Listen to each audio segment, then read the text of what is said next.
We'll go ahead and get started. Mrs. Hoffman, if you'd like to take roll, please. Mr. Burke, Mr. Cahill, Ms. Kyle, Mr. Skidmore, Ms. Sudkamp, Ms. Cahill, Mr. Meyer, Ms. Skidmore, Ms. Pitts, Mr. Nicely, Ms. Reckers, Here. Mr. Hermes. Here. Thank you, Ms. Hoffman. All right, thank you so much for being here with us tonight. Our first order of business will be, where is Mr. Al Newman? There he is. All right, we are going to honor our longtime employee, Al Newman. If you'd like to come up to the front.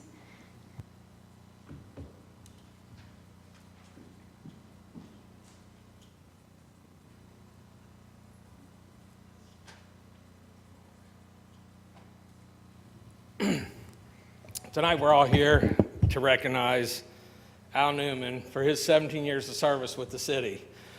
Al started in the public service field at the ripe age of 13. He was a junior firefighter with the Ellesmere Volunteer Fire Department. Al's father was on the fire department, and his mother was part of the Ladies Auxiliary for the Ellesmere Volunteer Fire Department. Al also held many ranks with the fire department up through 1988 when he retired. He was also assisted in the development of their first fire board. Al worked as a young man at a couple gas stations here in Erlanger. Some folks may remember him. The Clark Station on Dixie Highway that is now at Thornton's, and also Hall's Texaco that was on Donaldson. There's probably not a whole lot of people in here who remember a Texaco station, at least the guys that we work with. Al's first full-time job, he was 18, worked for Remeyer Lumber in Cincinnati.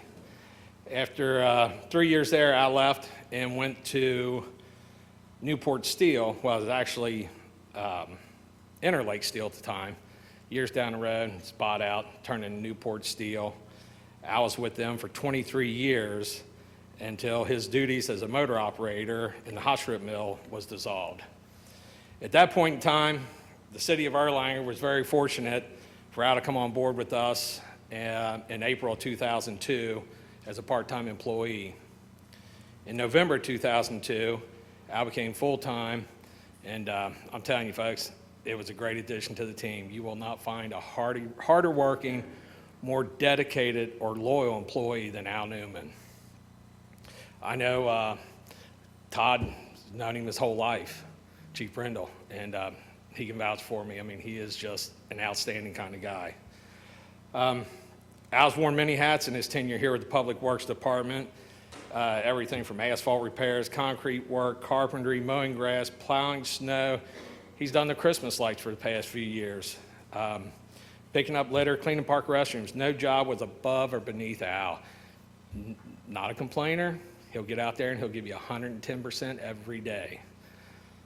I had to say that Al's probably one of the finest men that I've had the privilege not only to know, but to work with during my time here at the city.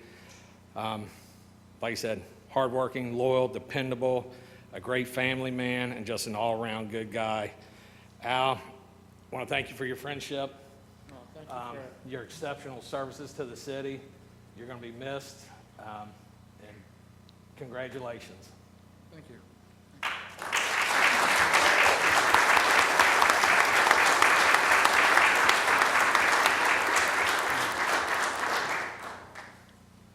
I'd like to say thank you to everybody. I've had a wonderful career here. All the guys I work with is great. Everybody I've worked with over the years. I try to do my best. I always do. So right now I'm just moving on to another adventure, a retirement. I'm looking forward. Thank you.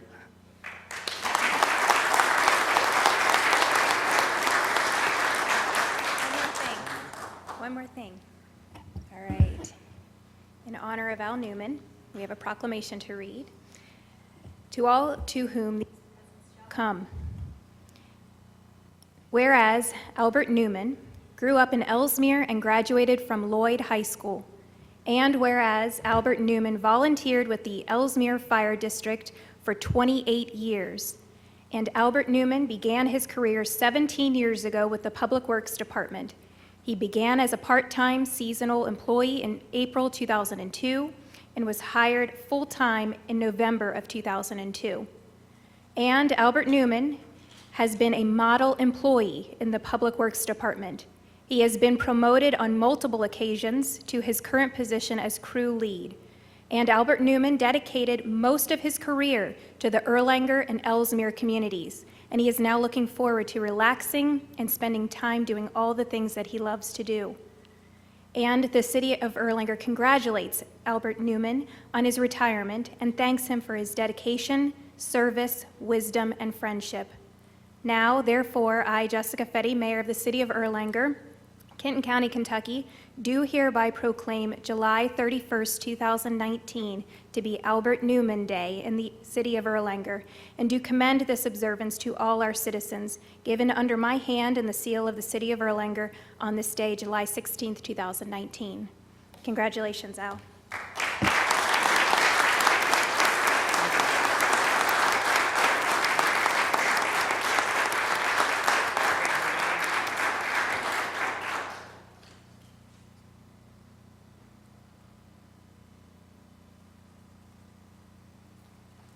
Thank you all.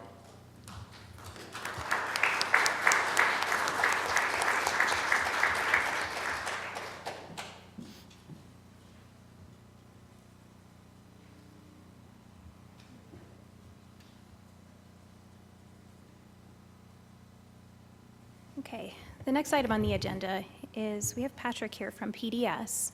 He's going to talk about the upcoming Commonwealth Avenue study. This is the study that we had talked about a couple of months ago about potentially changing from Baker to Holbert to be more of a mixed-use professional office use zone. So if Patrick, if you'd like to get started, you can go ahead. Okay, sorry. Thank you very much. My name is Patrick Dembo, and I'm Senior Planner with PDS staff. So tonight, I'll be going over a brief overview of this project, what our current vision looks like, and talk about what the next steps would be. So for this project, we were directed to take a look at the area of Commonwealth circled here on the map in red to see what could be done to allow for some additional office-style uses, including allowing existing structures to be converted to office uses. With this direction, staff has conducted some analysis, which has included taking a look at some of the existing zoning districts within the city to see which would be the most appropriate for a potential amendment. We identified that the existing PO district, which is professional office, would be the zone to target for an amendment. We took a look at an analysis of existing lot size in the target area. We did an analysis of off-street parking counts, existing front yard setback analysis, and we took an analysis of the existing requirement for lot sizes in the PO zone and how that may translate into the target area. So using this analysis, we have determined what we feel would be an appropriate way of amending the existing PO zone. We envision a district that would allow for a mix of office and single-family uses in a manner that helps to preserve the existing neighborhood character. It would allow for single-family residential to be listed as a permitted use. This way, no existing single-family home would become a nonconformity after any amendment. It would allow single-family homes to convert to professional offices.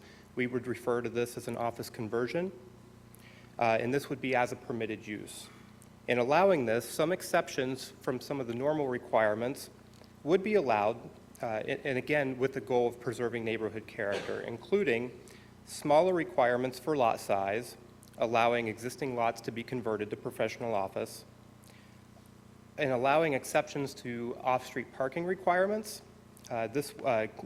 In some of these exceptions would be creating a system to responsibly allow parking in all yards, allow any available on-street parking to be credited towards off-street parking, again, where available, and allow office conversions to provide for half of the required parking as a traditional office development. We would be looking to amend the landscaping requirements to better align with the lot sizes while still requiring sufficient screening for any new development adjacent to residential. And this district would require all new office development, meaning those not converting an existing residential structure, to be held to stricter standards and larger lots. So next steps in this, staff will be coordinating with the city to conduct a public meeting to receive public input. We envision that this would be a direct mailing to those property owners within the target area. This meeting could either be presentation style with breakout groups for discussion, or perhaps an open house style where we would have informational boards set up, and that style tends to allow for some more one-on-one discussions with people. But either way, public input will be taken into account prior to any text and map amendments being brought forward. Council would then need to authorize the city to submit a text and a map amendment applications to the KCPC for a public hearing and recommendations. And then ultimately, council will have a final action on text and map amendments. And that's a brief overview, so with that, I'll take any questions you may have.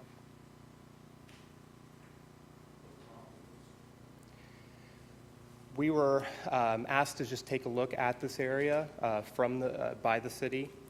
So I don't know if the city would want to answer that question better than maybe I could, but.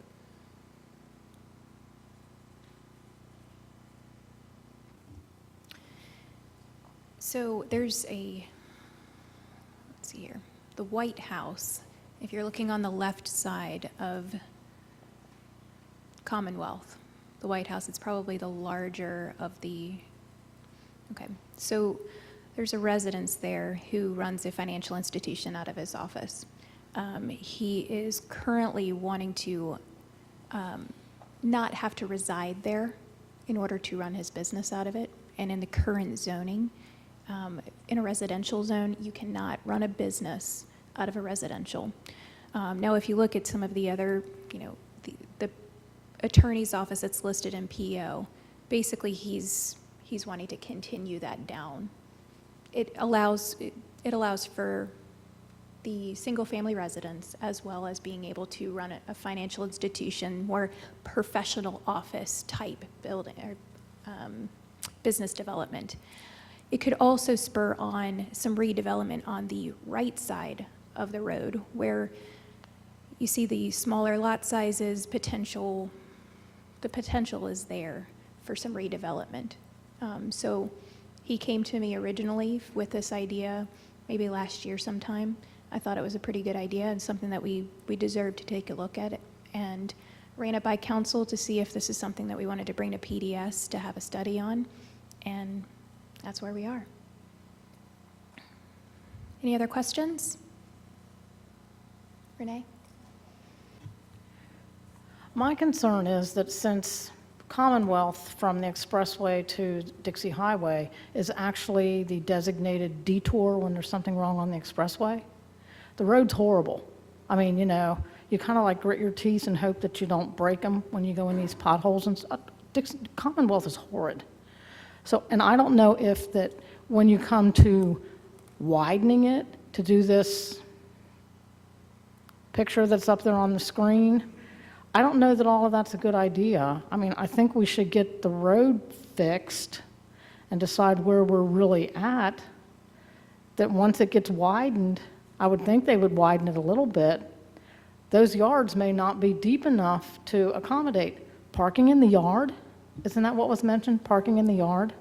Well, that's not exactly, they don't mean parking in the grass. What you're referring to is some of the lots are too small to really have parking. So some of the things that they're going to put in there is they can have multiple lots together to share parking and things like that, as opposed to the normal regulations. In regards to Commonwealth, we did just submit a $1.4 million grant to OKI to do the beautification and the improvements along there.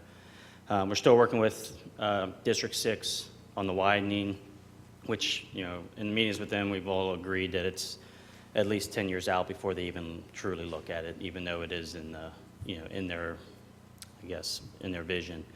But the widening, you know, we kind of discussed before when we talked about looking at this, is we're really going to keep waiting to do things in that area, just on the off chance that the state makes that into 2 additional lanes, which is a pretty significant thing to do. I mean, it's going to be a lot of acquisition. Their plan right now is even to, you know, take some of the church or the whole church down to do that original idea.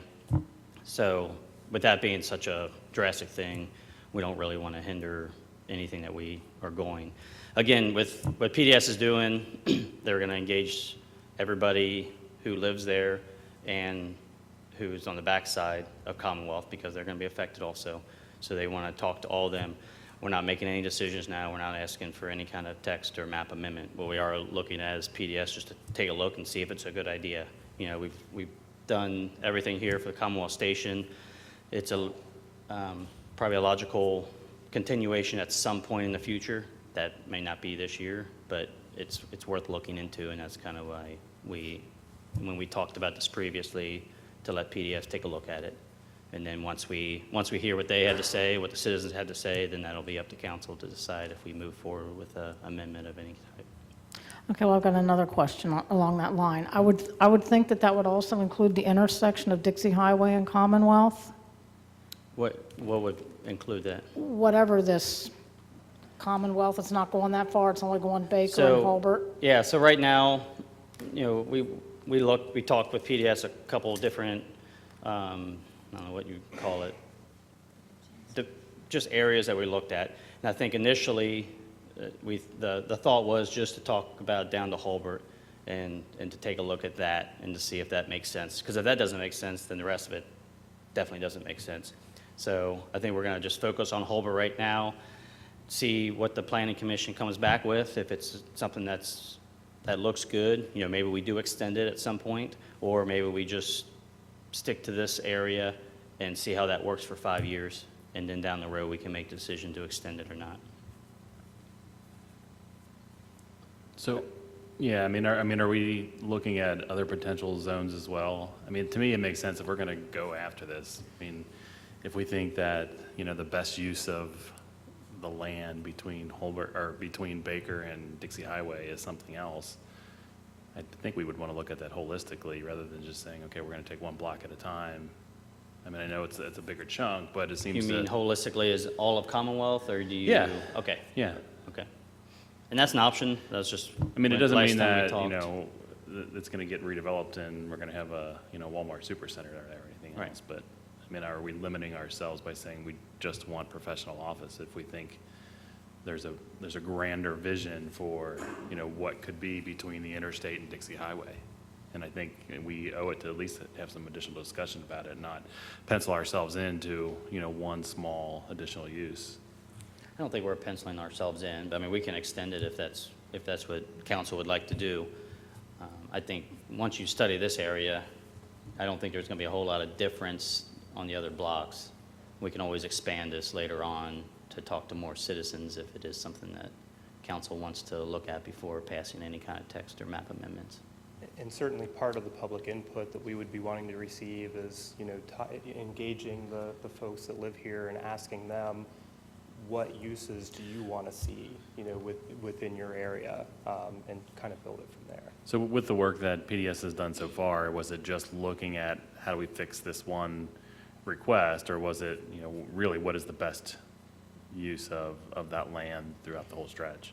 Yeah, so what we've looked at so far is trying to develop a way of allowing for some additional uses within the scope area that would better integrate within the existing neighborhood. So doing it in a way that would, like as we said, preserve the neighborhood character as best as possible. So allowing for those existing structures, those residential structures, to one, remain as an allowable use and not label them as non-conforming after this. But two, allow them to be transitioned into a professional office use without really changing the neighborhood character so much. So we would allow for smaller lots, meaning essentially the existing lots could be converted as is. Still require parking, but do that in a way that is responsible. We mentioned shared parking, crediting on-street parking if available, where this district is expanded. So trying to do it in a way that helps to preserve, I guess, the existing character as much as possible. That's what we're looking at.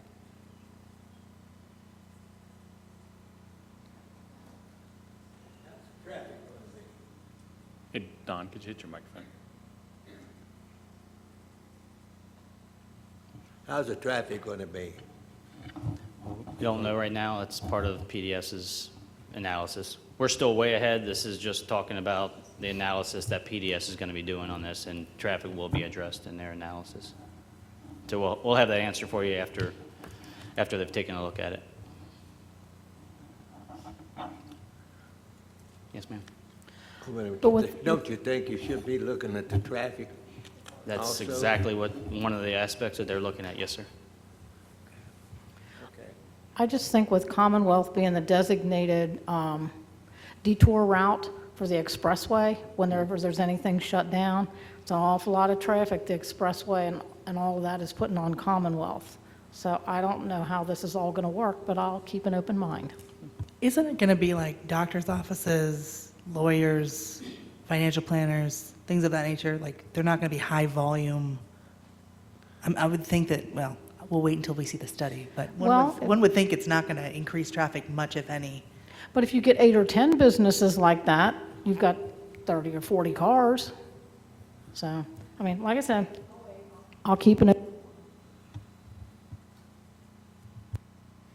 Yeah, the intention is to preserve the character of the residential, but then also have these, exactly what you're talking about, the dentist office, the attorney, the financial institution, having more of those minimal impact on traffic, however, could potentially spur some economic, or some redevelopment of some of those already existing houses.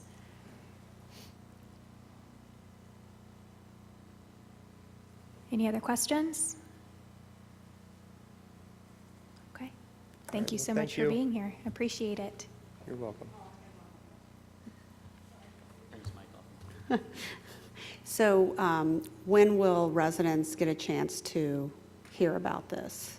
So, yeah, our plan is to move forward as soon as possible on coordinating. We'll coordinate with the city on scheduling a public meeting.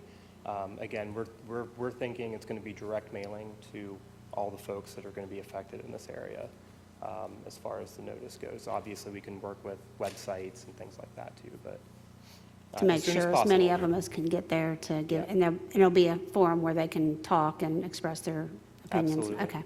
Absolutely. Any other questions? Okay. I appreciate it. Thank you very much. Thank you, Patrick.